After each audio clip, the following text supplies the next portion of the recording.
guys, welcome back to my YouTube channel. Okay, so today I thought I would share the things in Italian that I thought were like funny or I just liked or like that were completely different to English, so I really hope you like it. Okay, so firstly, Italian makes English sound like so bad, and I only really found that out when I started to go out with Dimitri and like meet other Italian people. Like in English, I thought we had words that allowed us to express ourselves, but apparently I was wrong because we don't. Compared to Italian anyway, like they have all these different words that mean like, okay, so what I'm trying to say is Italian basically has all these different words that they still use today. For example, they have different ways of saying I love you to a friend, and I love you to a boyfriend, for example, is completely different. Where in English we would just say I love you to everyone. And basically they just hold on to basically all the words that they've ever used, whereas English, we have continually simplified the language, making us lose our power of expression. So if we take a simple sentence like I am a girl and you translate that into Italian, it's Io sono una ragazza. And I just think like, that's cool, like it sounds so nice, it sounds much better than I am a girl anyway. Now, I want to talk about this word that I've absolutely fallen in love with, and when I was in Italy in the summer, I kept hearing this word, allora, allora, allora, and I was like, what does that mean? And Dimitri was like, oh, it literally just means so, or like well, and I just think it's like a 10 out of 10 word because it rolls off the tongue. I think it's so beautiful and it definitely doesn't get the like recognition it deserves.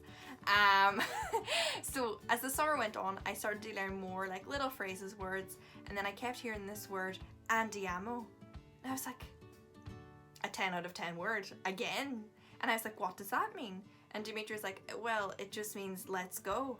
And I said, so I could put allora and andiamo together? And he was like, yeah.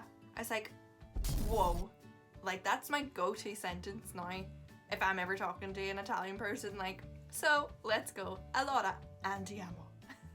Now, I'll be honest, I have been really struggling with the power of two-lettered words. I nearly lost my mind at the word for hat and the word for hair.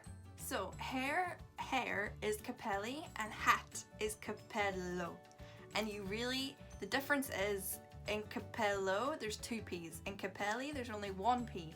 So in Italian you really have to emphasize the double letter, and I struggled so much with it because I know, coming from Ireland, but especially Derry, like we talk really fast. So if that was English words, I know we'd be like capelli, capello, and obviously that's so wrong.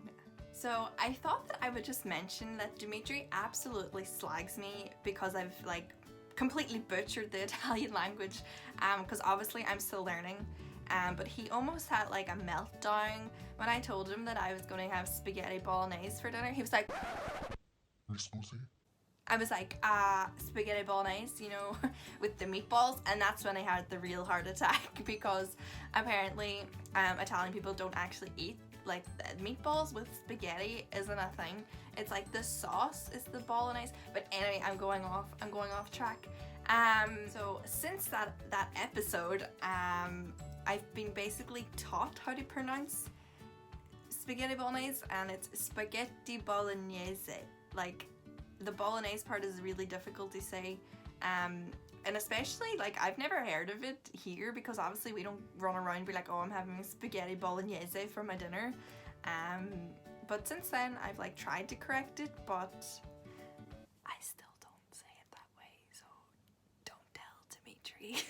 And obviously like when Dimitri's been like learning English, like he's made some mistakes which I have just found hilarious. Like one of the first month we were like seeing each other or whatever, he was like, you know, I really need to shave my bread. I was like, sorry?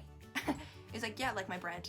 I was like, is that like a technique for like cutting bread in like Italy? Like you shaved it?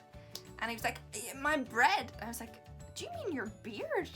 And at the time I laughed so hard, but then I realized that like that's a really easy mistake because the letters are just kind of changed a little bit, and obviously that would be very difficult for someone who's not like a native English speaker.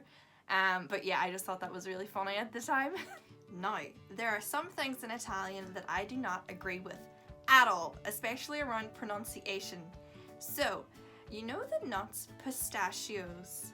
Pistachios, they're little green nuts and they're like salty. And Dimitri told me I was making A grave mistake, like a grave one.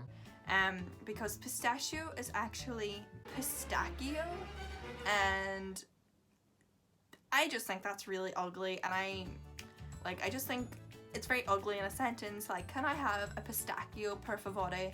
I just think it's a very harsh word, and I really prefer pistachio the way we say it, but as long as you're not saying pistachio in Italy, I think you'll be okay.